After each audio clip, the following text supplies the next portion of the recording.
Does it ever feel like you're a marketing professional just speaking into the void?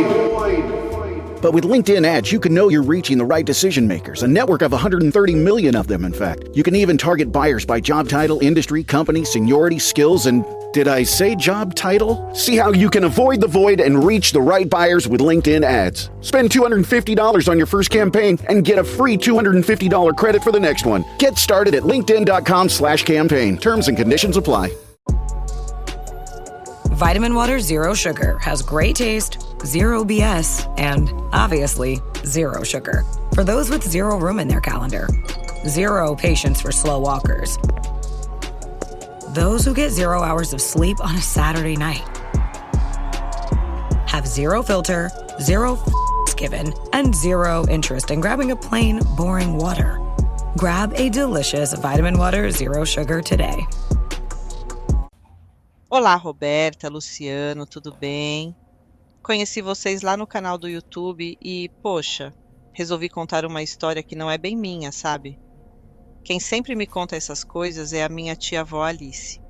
É da época que ela morava lá na Vila das Orquídeas, pertinho de Boa Esperança, junto com a minha bisavó.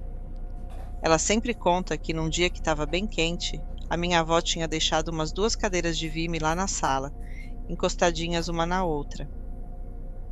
E ela estava ali, conversando com a vizinha pela janela.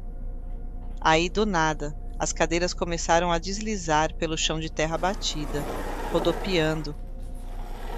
A minha prima me conta que ela saiu correndo para tentar agarrar o braço de uma delas, mas a cadeira escorregou e deu um baita bate na parede. E logo em seguida, a porta fez um barulho, rangeu, como se alguém tivesse saído na maior pressa. E não para por aí, viu? Quando o sol começava a baixar, elas sempre ouviam um barulho de vento, um vento que parecia estar cantando. E junto com esse vento vinham umas vozes abafadas, que ninguém entendia nada. Mas o mais estranho aqui é que, às vezes, parecia que eram vozes de criança, murmurando os nomes das pessoas que a minha prima conhecia. Ela chegava a dizer que entendia claramente. Pedro, vem brincar comigo. Ela corria para o quarto, se trancava de medo, mas as vozes simplesmente não paravam. Ela sempre falava que era uma casa onde muita coisa esquisita acontecia, só que tinha um detalhe. Era só ela que ouvia tudo isso. E por causa disso, por muitos e muitos anos, começaram a achar que ela não batia bem da cabeça, sabe? Mas é isso, gente. Muito obrigada por ouvirem meu relato. Tudo bom, gente. Luciano? Boa noite, Roberta. Boa noite a todos. Boa noite, tudo bem? Tudo. Hoje um relato direto, né?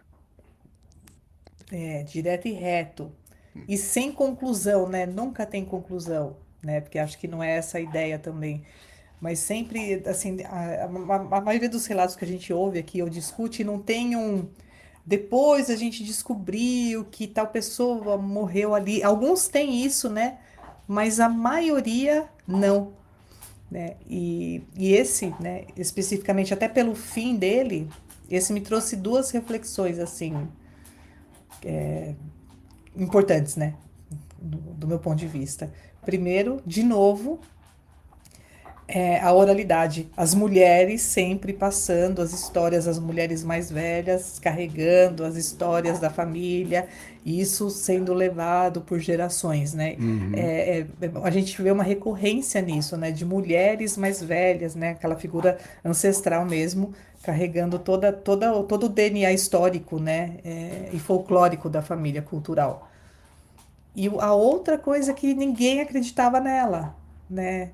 E aí eu fico pensando, né? Quantas pessoas, né, quantas outras Alices existem por aí sendo ignoradas porque a sociedade não aceita o sobrenatural, né? Quantas pessoas estão aí, né, ouvindo coisas e vendo coisas e para todo mundo pode ser coisa, é coisa da cabeça dela, tá ficando louca, e às vezes não é um fenômeno, é algo acontecendo.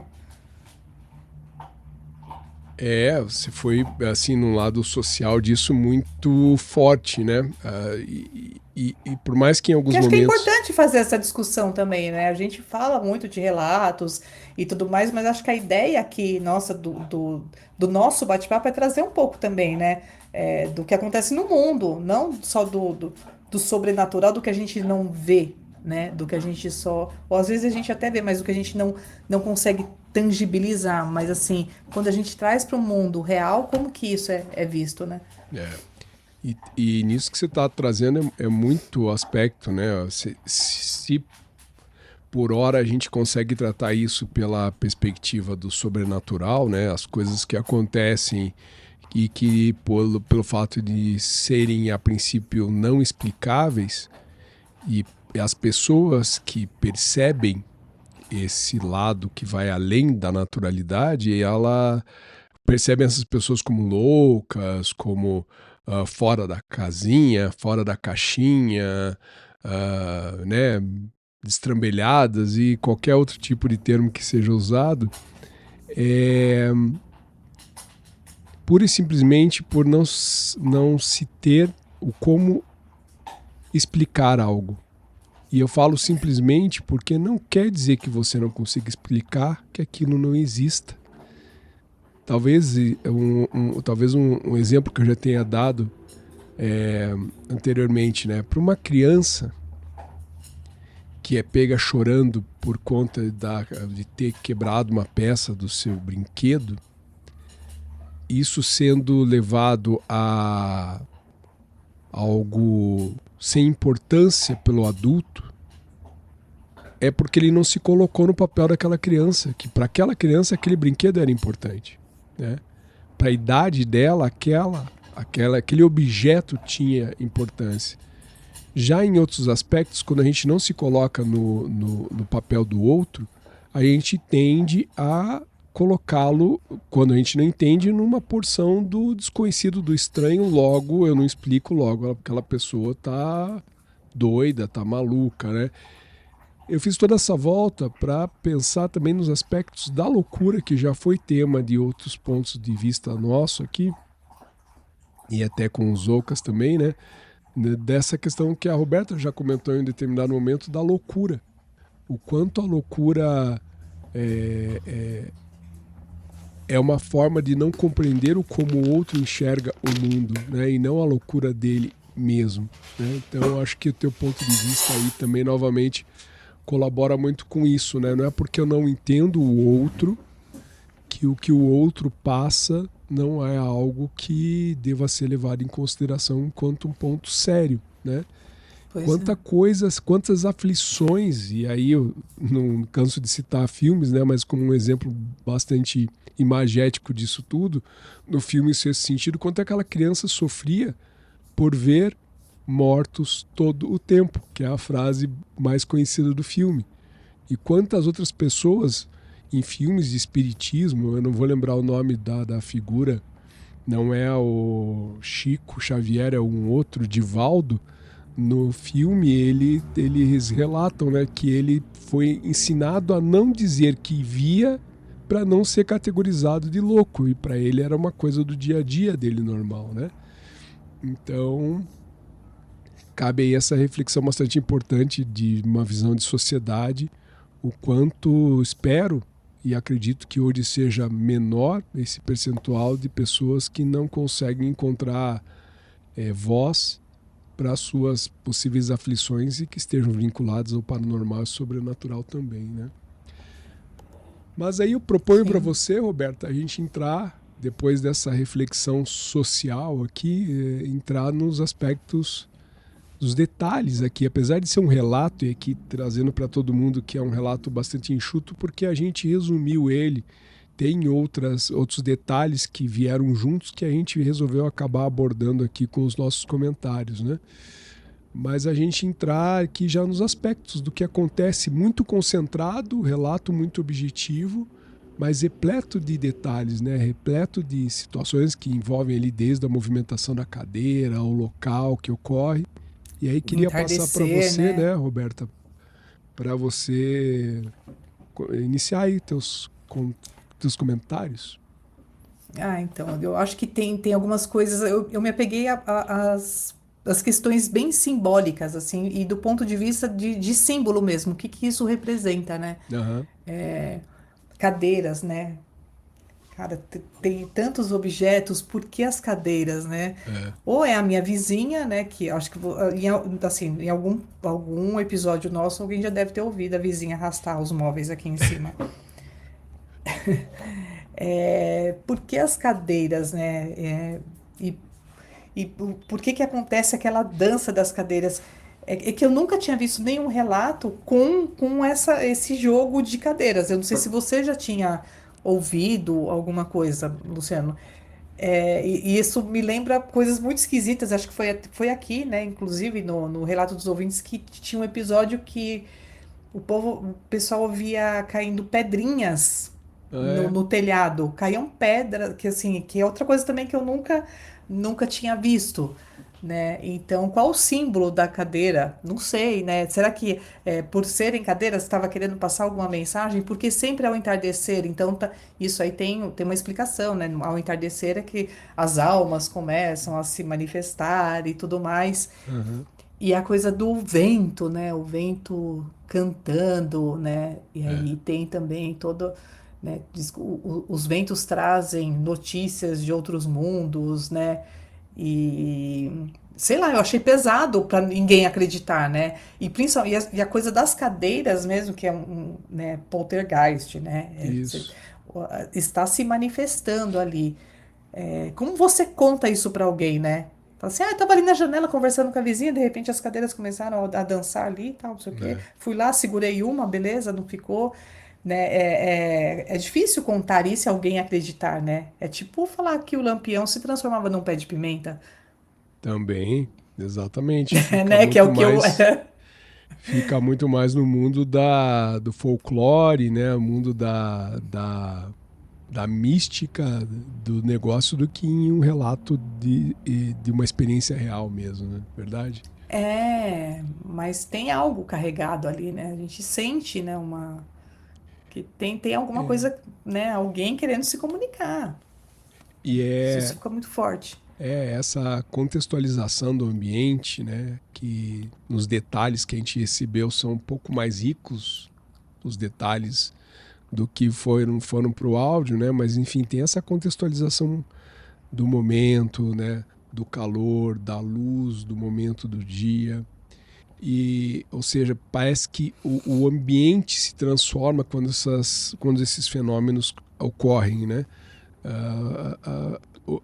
Quase como se fosse um aviso de que algo vai acontecer, né? Algo que precede também, né? Sempre tem alguma questão ou um olhar, você olhou para um ponto onde nada te levaria a olhar para aquele ponto, porém a hora que você direciona o teu olhar para aquele ponto, você identifica Algo alguma coisa. acontece. Então sempre tem esse contexto muito mais sensório da gente para algo que vá se manifestar. E já falando da manifestação, e já que você também percebeu como eu as questões das cadeiras, né? É interessante que nesse padrão de estudos ali de fenômenos poltergeist, normalmente os objetos quando se movem, e as cadeiras são muito comuns nesses relatos de poltergeist, Sim. elas têm movimentos que seguem um padrão, né? Bom, se a gente for associar, né, vamos pegar a cadeira, nesse contexto do relato e para a maioria das pessoas, você quando recebe alguém em casa, se ela não vai sentar no sofá, ela vai sentar numa cadeira.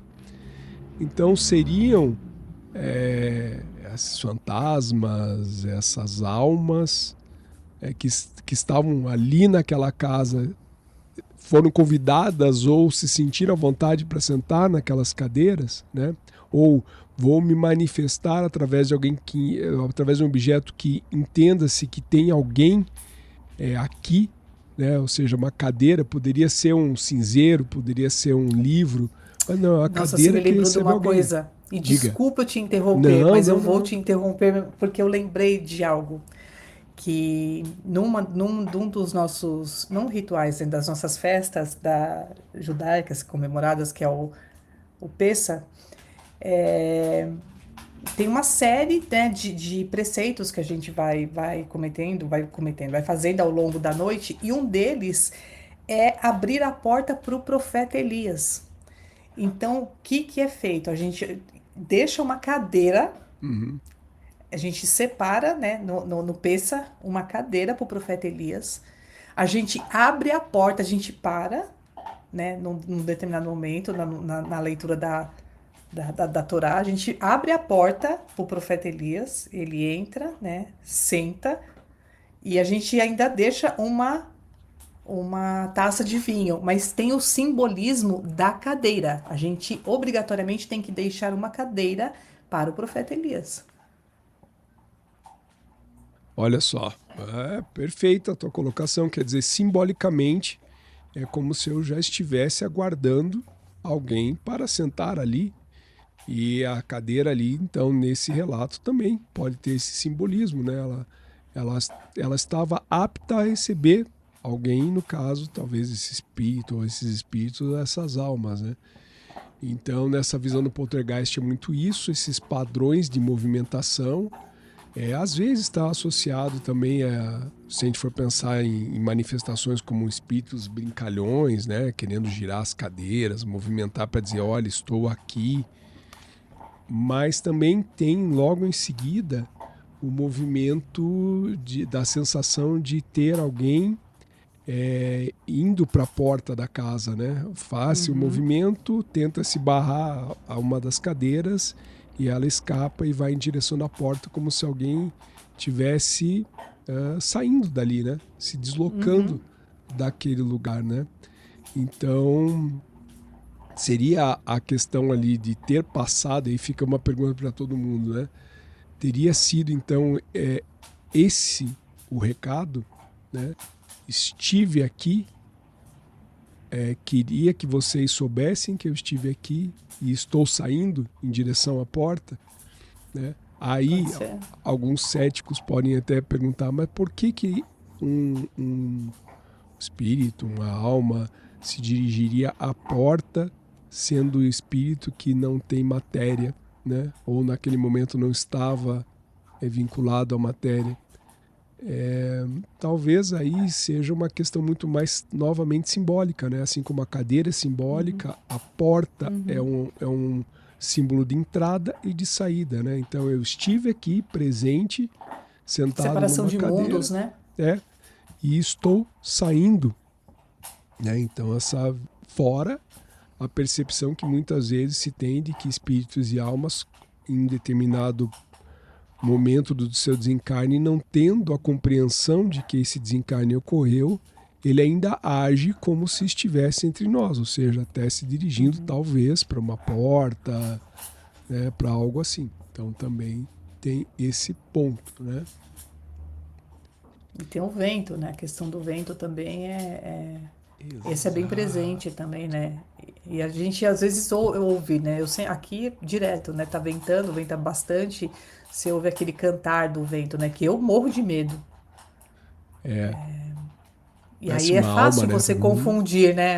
É exatamente isso, né?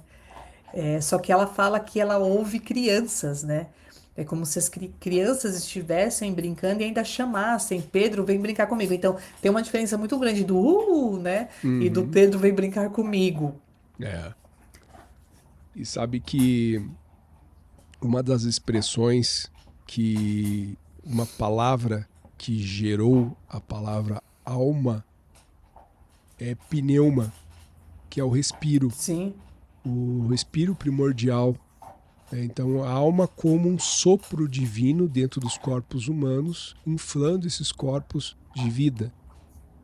E o vento pode simbolizar também como pneuma, como esse sopro, né? Só que nesse caso perdão, só que nesse caso a gente está trazendo alguém falando algo, né? Trazendo um nome. E o nome de alguém que, mesmo nos outros detalhes que não foram para o áudio, que chegou até vocês, a gente não recebeu.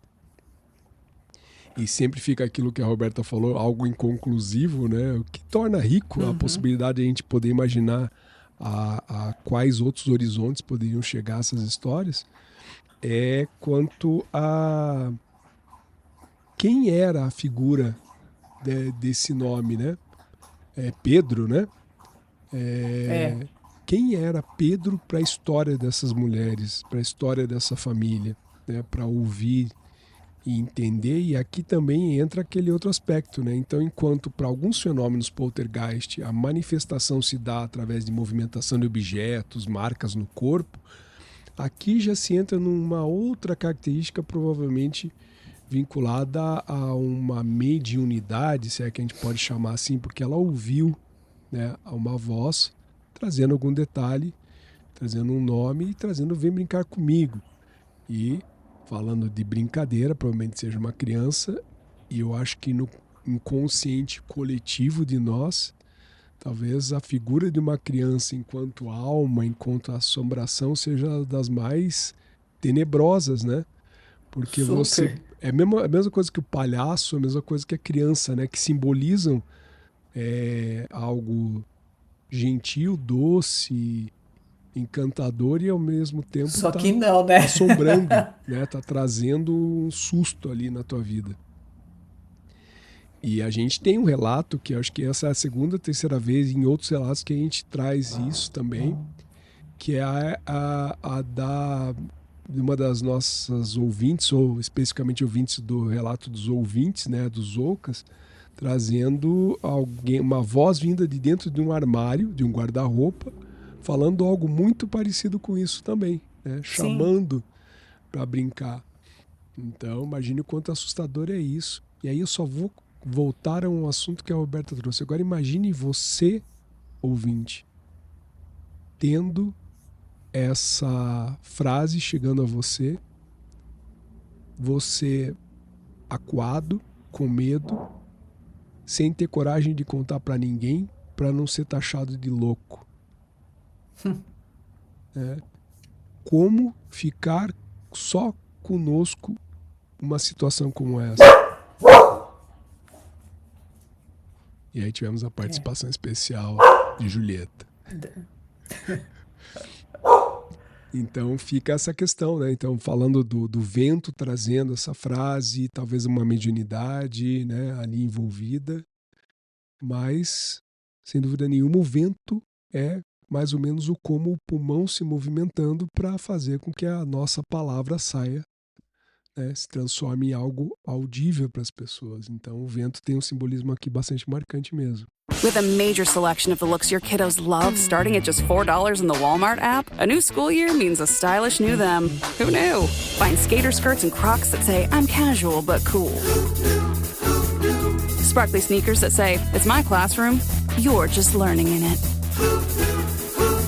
And preppy polos that say, I'm the teacher's pet, even if they're mommy's menace at home. Find their favorite styles starting at just $4 in the app. The Walmart you thought you knew is now new. Hey, it's Ryan Reynolds here from Mint Mobile. Now, I was looking for fun ways to tell you that Mint's offer of unlimited premium wireless for $15 a month is back. So I thought it would be fun if we made $15 bills. But it turns out that's very illegal. So there goes my big idea for the commercial. Give it a try at mintmobile.com/switch. Upfront payment of $45 for 3-month plan equivalent to $15 per month required. New customer offer for first 3 months only. Speed slow after 35 gigabytes if network's busy. Taxes and fees extra. See mintmobile.com.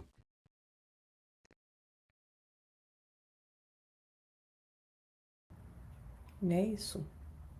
E agora eu fico pensando, né? Por que será que as vozes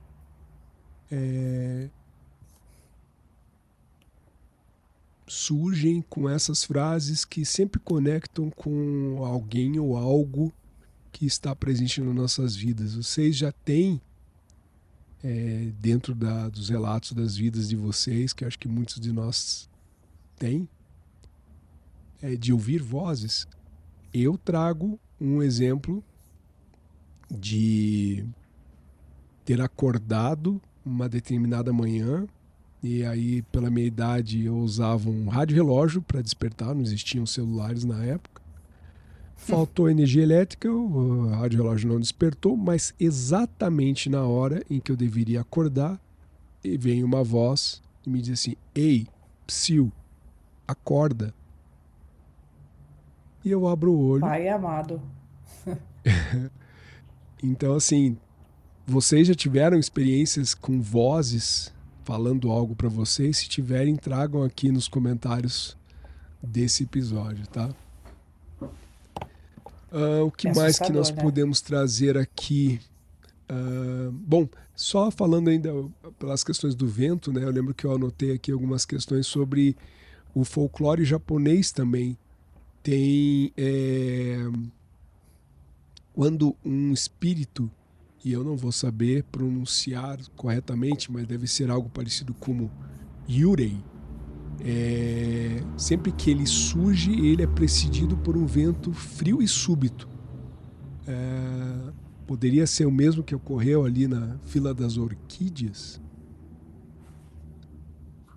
Tem a questão das orquídeas também, né? Que também carrega.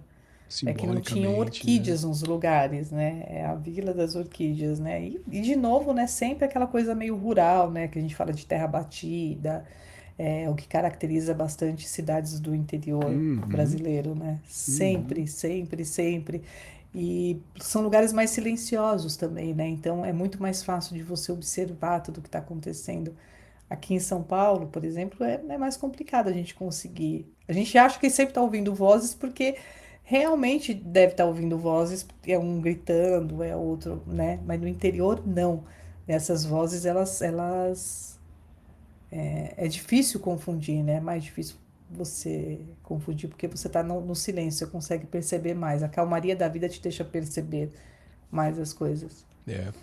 Isso que você está falando, tanto é uma visão mais real, e aqui, pelo que a gente entende, quando ela cita bisavó, e até pelo tom da voz, a gente sabe que já é uma pessoa talvez mais próxima da nossa idade, a gente está voltando muito tempo. Poderia ser algo até mais atual, porque afinal de contas, e infelizmente no país ainda existem diversas casas de pau a pique e com o chão de terra batida. Mas não só a questão de localização, né, de ser algo mais do interior e muito antigo, a gente não pode esquecer que muito desse chão batido também faz você ficar conectado ao chão mesmo, à terra, e a tudo que isso, né, o aterramento de algo fio-terra, sem outras conotações, você é uma forma de fazer com que as energias sejam dissipadas, né? E aí, aqui também pode ser, também é um ótimo condutor de energia nesses aspectos de espiritualidade disso. Então ali poderia ser um ambiente muito propício para tudo isso, seja um poltergeist, seja mediunidade ocorrendo, né? Chão de terra, o piso da casa ser de chão de terra batida. Maravilha. Né?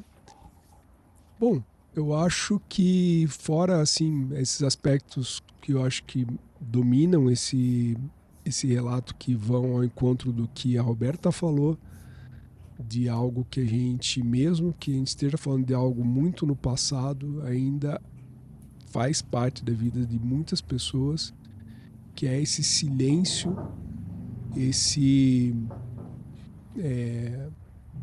ocultar do que não se pode explicar, com medo do os outros nos taxarem de loucos, né? Quando você encontra o viés da espiritualidade, da religiosidade, para você trazer um abrigo, um conforto para esse tipo de situação, muito que bem, mas não é o comum, e pelo menos as religiões predominantes no Brasil não contemplam essa visão, ou quando contemplam, colocam isso como algo demoníaco, diabólico, infernal. E então vale, acho que nesse momento, a gente fazer esse exercício de pensar quantas pessoas já não sofreram por serem taxadas de ainda loucas sofre. e quantas ainda sofrem com isso, né? E não saindo do próprio relato, é agradecer por terem enviado esse relato para nós, Verdade. que Muito chega, legal. né, Roberta, pelo nosso canal no YouTube, o Defining Ghosts, que seria Definindo Fantasmas em português. A nascer um nome e que a gente provavelmente mais para frente vai mudar, porque ele é um pouquinho complicado. Talvez a gente adote para sempre o Crônicas do Além, porque tem muito mais conexão com o Spotify e com o conteúdo que a gente faz no YouTube. E, Roberta, estenda os convites aqui para o pessoal também nos acompanhar lá no YouTube, né? Por favor, gente, siga nosso canal. Tem lá nossas entrevistas. A gente trouxe até uma entrevista que normalmente a gente só faz no nosso canal. A gente trouxe para cá semana passada, que não foi uma entrevista, foi um bate-papo, né? Até falando sobre a morte do Ozzy e todo o simbolismo que ele trazia, ele e o Black Sabbath. Mas a gente tem outras entrevistas lá também. E sigam a gente, curtam, compartilhem, divulguem, mandem mensagens, critiquem. E acho que é isso, né, Luciano? E como último detalhe, para quem gosta de ouvir relatos e quer ouvir relatos de profissionais que têm essa experiência, no nosso canal tem a Josi, que ela é uma tanatopraxista, que cuida dos corpos daqueles que morreram. Uma das nossas primeiras entrevistas e extremamente emocionante. Alguém gosta do lado mais ocultista? Nós temos ali o Bruxo Fagundes, temos o Lorde Iaco falando sobre vampirismo. A gente tem a participação do pessoal do Conhecimentos da Humanidade, tem o Léo Lousada, temos os professores da Sabedoria Arcana, outro podcast também que fala sobre o assunto, temos gente falando sobre tarô, sobre Hecate, ainda falando das questões mais ocultistas. Então tem conteúdos que estão lá, talvez com o tempo, se vocês quiserem, a gente pode até começar a transformar isso em conteúdo aqui para o Spotify também, tá bom? Eu acho que é isso, né, dona Roberta? Eu acho que é isso, Luciano. Quinta-feira a gente tá aqui de volta. Espero que vocês gostem. E por hoje é só. Tchau. Beijo, tchau.